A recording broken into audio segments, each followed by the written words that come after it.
The Serapeum boxes are one of the world's most incredible mysteries. Every aspect of these 24 granite boxes is peculiar and confusing, riddled with anomalies.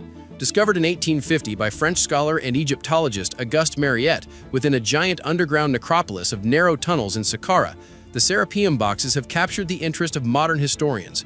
Believed to be sarcophagi or coffins for sacred apis bowls, the precision, perfect angles, mammoth weight, and their underground placement have baffled archaeologists, engineers, and historians. Believed to be sarcophagi or coffins for sacred apis bulls, the precision, perfect angles, mammoth weight, and their underground placement have baffled archaeologists, engineers, and historians.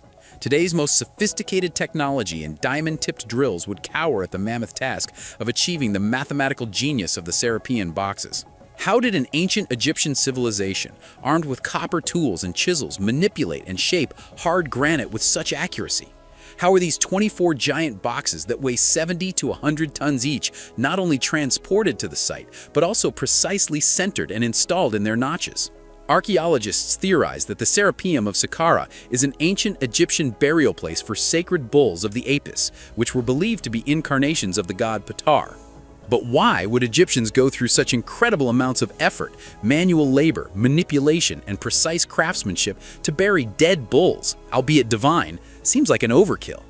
Carved out of giant blocks of granite, the Serapeum granite boxes lie within miles of underground tunnels with remarkably perfect 90-degree corners. In the boxes, ancient craftsmen managed to ensure precise geometry of the walls inside the boxes, even at 11 feet apart. The mathematics involved in building this box is nothing short of phenomenal, and according to in-depth modern calculations, the dimensions deviate by thousandths of an inch, a negligible deviation, one that's almost impossible to recreate. How exactly did ancient Egyptians, equipped with iron, bronze, and copper tools, manage this level of accuracy? And what is the true historical significance of the Serapeum of Saqqara? Traditional theories by mainstream archaeologists are riddled with plot holes as large as the Great Pyramids. Mainstream Egyptologists date ancient structures based on engravings or inscriptions.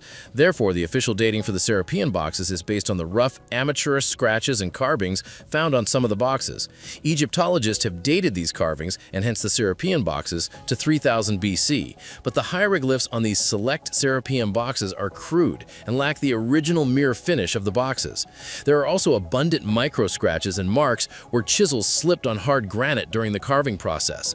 Imagine building these over-engineered boxes out of ginormous granite blocks with incredible mirror-like polish, only to hand over the carvings to an amateur that scratched chickens on top. This graffiti of carvings can't hold a candle to the super craftsmanship and mathematical genius of the Serapeum box.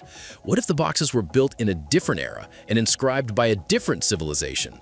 But the bigger question remains, no matter which ancient era is the mastermind behind these boxes, how can mere human muscle and strength possibly execute this architectural marvel?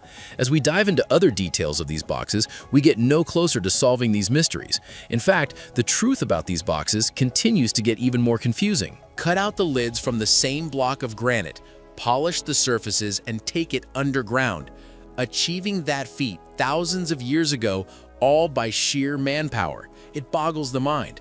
According to modern engineers, manipulating such a large block of granite would simply be too much work, so they would recreate the box by using 6 pieces of granite instead of one big block and place them together to form one box. Just one look at these boxes, and basic logic dictates that their manufacture would be powered by something stronger than human hands and muscle. Hollowing out giant blocks would have required immense manual labor, but also skilled stone-cutting techniques that are still a challenge in modern times. The uniformity of thickness of the walls is equally confusing and beg rational explanations that archaeologists and historians have failed to provide. As if the smooth, finished exterior of the Serapeum boxes isn't enigmatic enough, the insides are even more impressive, polished to a glassy surface that still holds a reflective sheen despite no recent attempts to polish it. The boxes continue to amaze and intrigue the world. According to researchers, stoneworkers from that era were not familiar with abrasive techniques. Instead, a chemical solution was used to bring about this reflective finish. Some hardened drops of unknown residue have in fact been discovered on the base of the lids, which points to the use of some long-lost chemical formula. Today, even though the boxes show obvious signs of damage with some lids destroyed by ancient raiders, the interiors are an ode to the Serapeum box's absolute ancient perfection, level, smooth, and polished. The crown man didn't ignore the insides of the boxes at all. However, again, that's a lot of wasted effort, all to put mummified dead bulls. As we point out the startling physical characteristics and the extent of effort it took to finish these boxes, one keeps returning to the geometry, the lack of fractures in the stone, and the precision. Stone mauls to pound granite out of the interiors would have simply not worked. The force of the blows would crack the stone blocks. Meanwhile, the alternate theory of chisels scraping away immense amounts of granite, that would simply take forever. If we were to take traditional theories presented by archaeologists at face value, we would have to believe that an ancient civilization with no machinery nor technology managed to quarry huge blocks of granite from eastern Egypt, and Swan lifted these 200-ton blocks of stone out of the quarries, then transported these unfinished blocks hundreds of miles away to Saqqara and shaped them into geometrically perfect boxes. All of this work only to bury mummified Apis bulls. And why such large coffins for bulls? Was the extra space meant to make the mummies more comfortable? The boxes vary in size, but the largest ones are over 6.5 feet wide and 13 feet long. If the bull's comfort was such a priority, why are other Apis bulls found buried in wood sarcophagi not far from the Serapeum of Saqqara? Moreover, afterlife coffin comfort was hardly ever considered. Pharaohs were buried in coffins so small there was barely enough space to fit their bodies. The facts simply do not add up. One also wonders why Egyptians chose granite for these boxes. Why didn't they simply use limestone? It was a preferred element for other ancient Egyptian projects. The final resting place for the Serapeum boxes was clearly underground. At this location, the boxes didn't face any threat of weathering from the elements, so why not limestone? Limestone is not only softer than granite, more malleable and easier to shape, it's also a relatively lighter material to shift and transport at this size. There's also an ample supply of limestone nearby in Saqqara's own stone quarries. Using limestone would have drastically reduced labor in the supply chain. The granite used for the Serapeum boxes had to be transported from hundreds of miles away. So why choose granite? One explanation presented by experts provides some answers. According to Russian cosmonaut Konstantin Borisov, granite is the stone of choice when an airtight container is required. Borisov published his research on Egyptian megaliths, like the Great Pyramids, and has put forth an intriguing idea. Since granite is not porous, the boxes become hermetically sealed with their lids on. Granite is also unique because it's high in quartz crystals. This means that when placed under mechanical stress of increased pressure, an electric charge would be generated.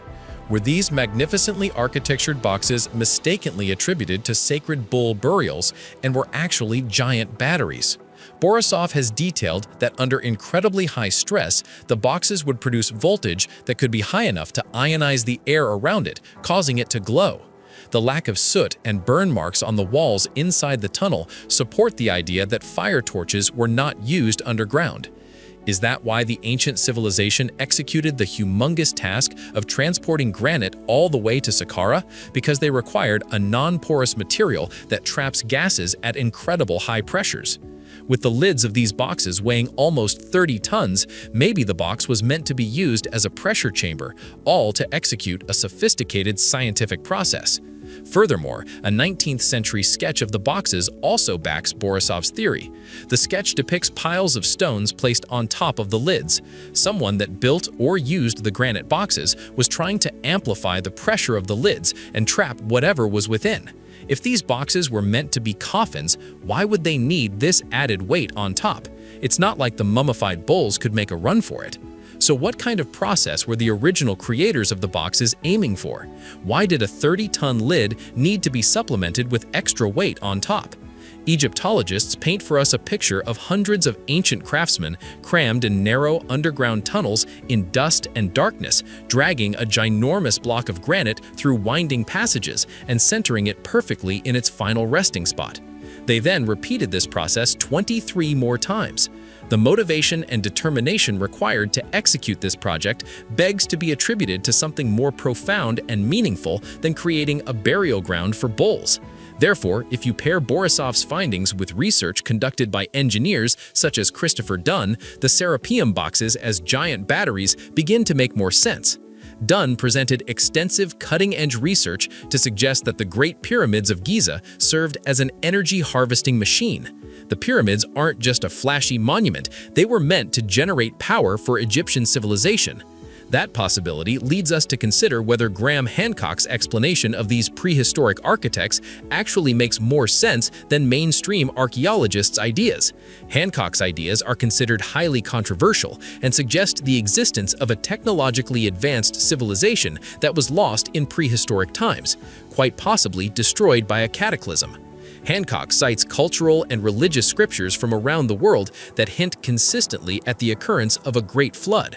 What if that great flood wiped out a civilization that was incredibly advanced in technology, only to make room for the Egyptian that worked with copper tools and chisels?